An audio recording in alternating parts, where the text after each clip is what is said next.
Silent battlefields, where historic photos whisper the untold stories of war and human memory. These historical photos of World War II not only capture the fierce battlefield, but also evoke the respect for freedom today. Please like and sub to preserve and share these unforgettable memories. Around September 18, 1944, amid the jubilation of liberation, residents and a pastor cheerfully handed out fruit to soldiers in armored vehicles, presumably Irish Guards. The smiles, handshakes, and friendly gestures between civilians and soldiers created a moving scene, where the joy of freedom mingled with deep gratitude for those who had fought to bring peace. On September 18, 1944, Irish Guards tank units entered the town of Ulster and took up a strategic position at a key crossroads. Battle-dusted tanks roared through the devastated streets, while vigilant soldiers kept watch in all directions. The atmosphere was tense, mixed with hope, as locals peeked out of their windows to witness the advance of the liberating forces in the final days of German occupation. In the early 1940s, Australian soldiers marched through the El Alamein Desert, where hot sand and gunpowder mixed in a fierce battle against German and Italian forces. Under the scorching North African sun, they moved silently between the dunes, carrying with them an iron will and unyielding courage. The Battle of El Alamein became a symbol of the Australian Army's fighting spirit in World War II. In 1945, in the tumultuous final days of World War II, war volunteers gathered at the building on Museum Square to complete the military service. Their faces were a mixture of anxiety and determination as they signed their names on the list, ready to leave their daily lives to serve their country. The square that day became a symbol of patriotism and the spirit of sacrifice of a generation. On December 21, 1940, newly freed Italian prisoners from Wadi Sarar camp sat together, quietly enjoying their first meal of freedom. Their faces were haggard, but their eyes shone with relief and hope. Amid the harsh landscape of war, this simple moment had profound meaning, marking the rebirth of people once imprisoned in darkness. On the shores of Normandy, France, an Allied mortar team prepares to fire on Nazi positions. The soldiers brace themselves against the smoke, their eyes focused as they stand back, waiting for the moment to fire. The sound of the waves mingles with the echoes of war, signaling the fierce battle underway, where courage and indomitable spirit are tested amid the flames of Normandy. On June 6, 1944, at Colleville-sur-Mer, Normandy, a large group of American assault troops from the 3rd Battalion, 16th Regiment, 1st Infantry Division, took a break after crossing the blood-soaked beach. Leaning against the chalk cliffs, they took a rare breath of fresh air before pushing inland. Their fellow medics quickly bandaged minor wounds, while artillery fire echoed in the distance, signaling that the battle had just begun.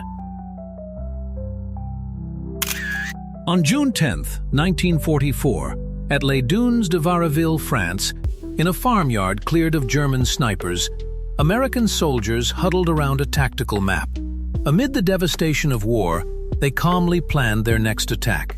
Their uniforms were still covered in mud, but their eyes were filled with determination to continue the journey to liberate France, step by step on the road to victory.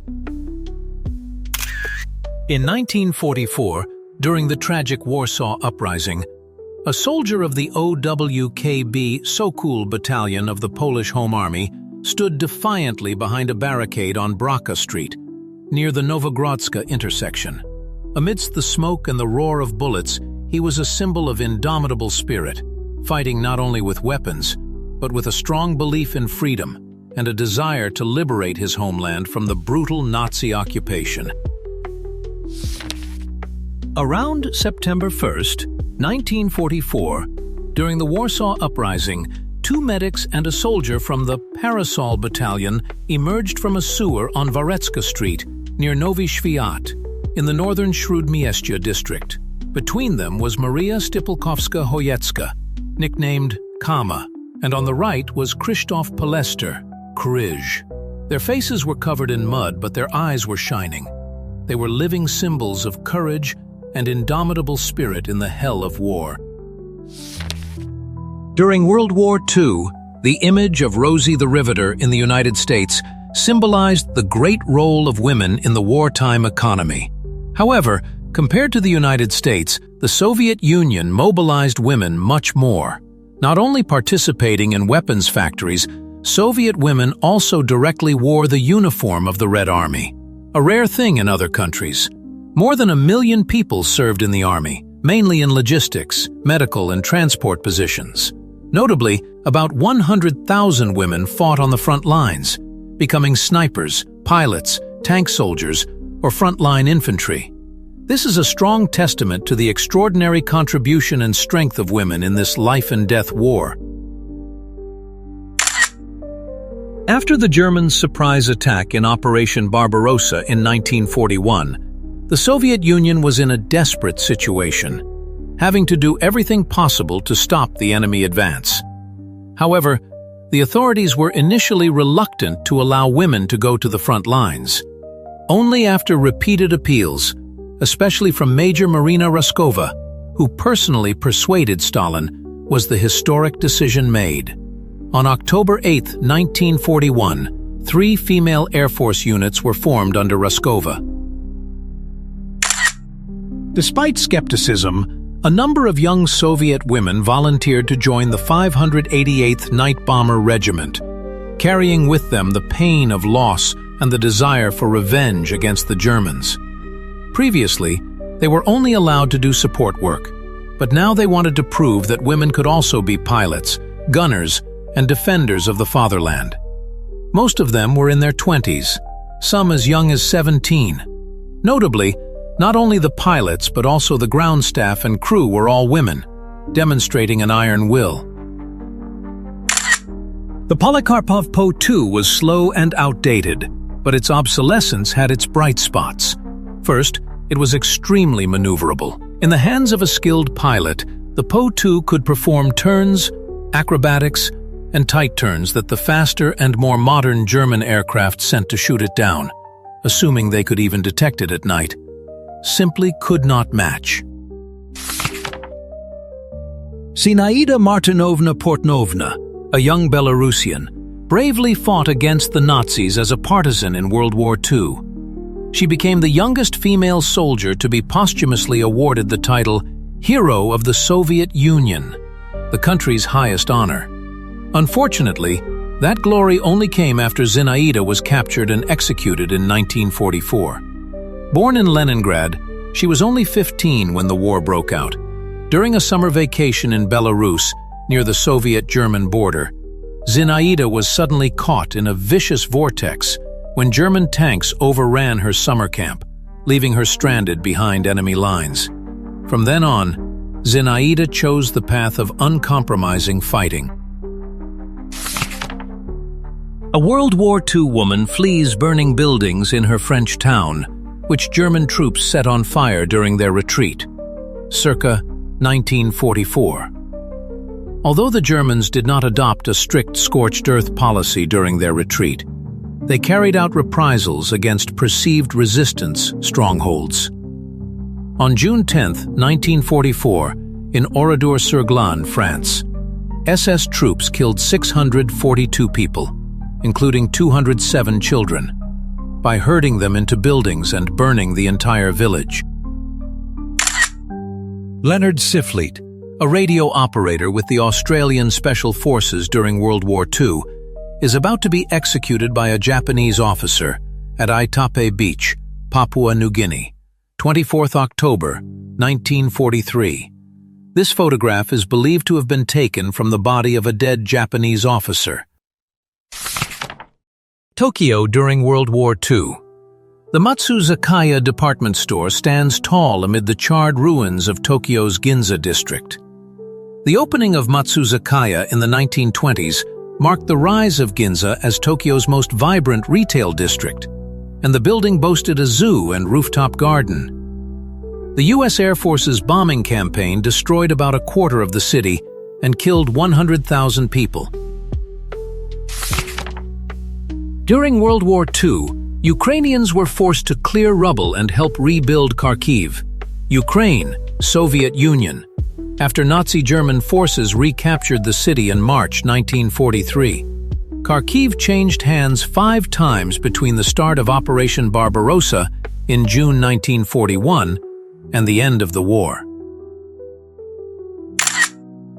In 1944, the Monte Cassino Monastery in Italy, founded by Saint Benedict in 529, was leveled by Allied bombs and artillery. Commanders believed the monastery was being used as an observation post by the Germans, but in reality, it was just civilians hiding inside. This mistake turned out to be a major propaganda victory for the Nazis. Ironically, despite their lack of presence, the Germans quickly occupied the ruins, making it an ideal defensive position. Monks wandered the ruins, rediscovering traces of the past, while the Allies spent 2 grueling months dislodging the enemy from the fortress they had accidentally created. While most school children cowered under their desks during air raids, adults who were out during a terrorist attack often had to run to the nearest tube station to minimize their risk of death, like these Londoners during a German air raid.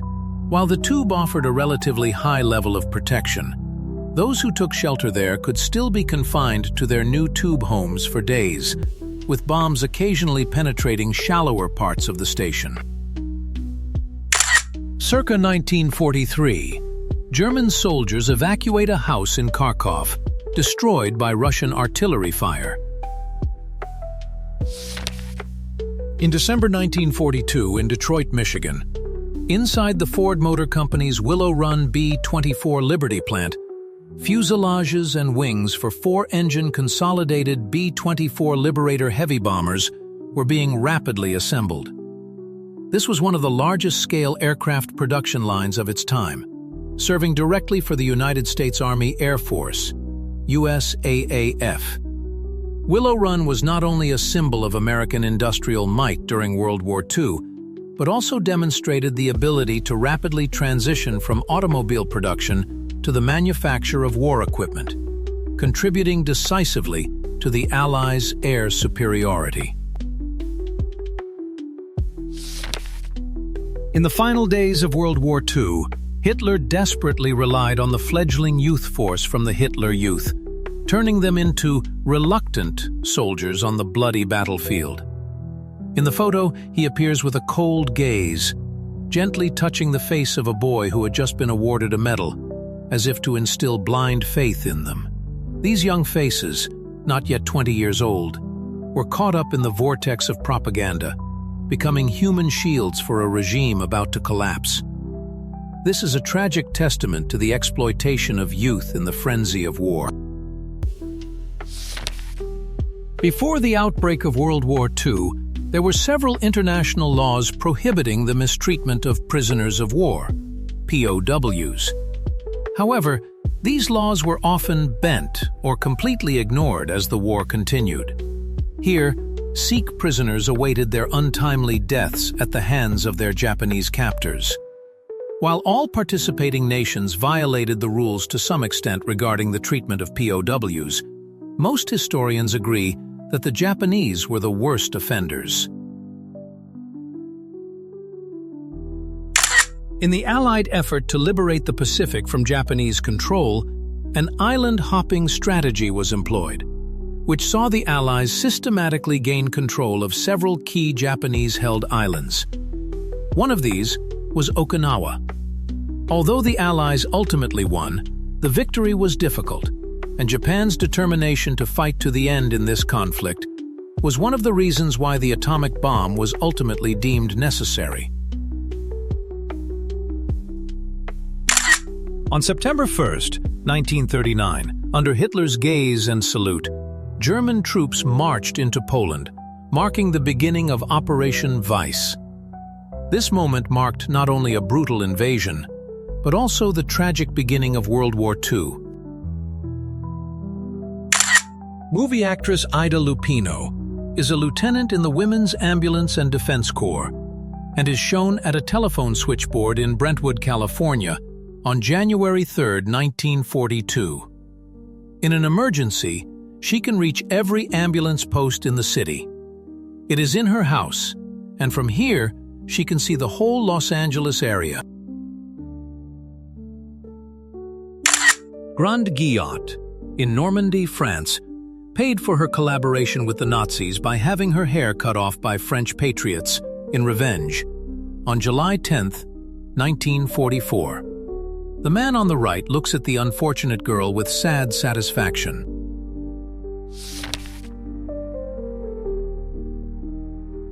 At Belsen concentration camp in 1945, after its liberation by the Allies, German civilians were forced to witness and participate in the cleanup of the horrific atrocities. Under gunfire and bayonet watch, they collected the emaciated bodies of prisoners, leaving them scattered across the campgrounds. Their faces, frightened and terrified, reflected the stark reality they had previously tried to ignore. The scene became a painful reminder of silence in the face of atrocities.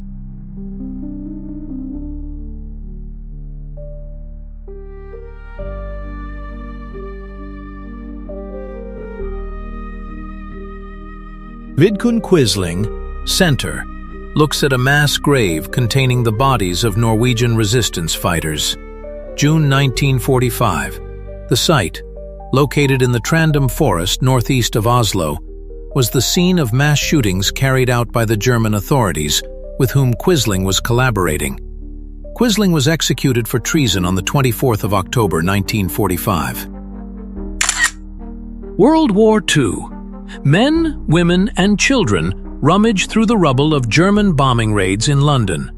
July 28, 1941. German air raids killed more than 40,000 British civilians during World War II, with Londoners accounting for nearly half the total. German attacks on British cities, using conventional aircraft as well as V-1 and V-2 rockets, continued until March 1945.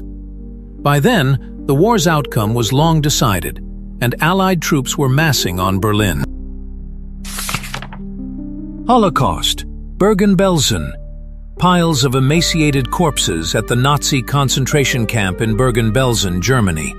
The photo was taken after the camp was liberated by British forces on April 15, 1945. Anne Frank, the teenage diarist who documented her family's 2 years hiding from the Gestapo, died of typhus at the camp shortly before the British arrived.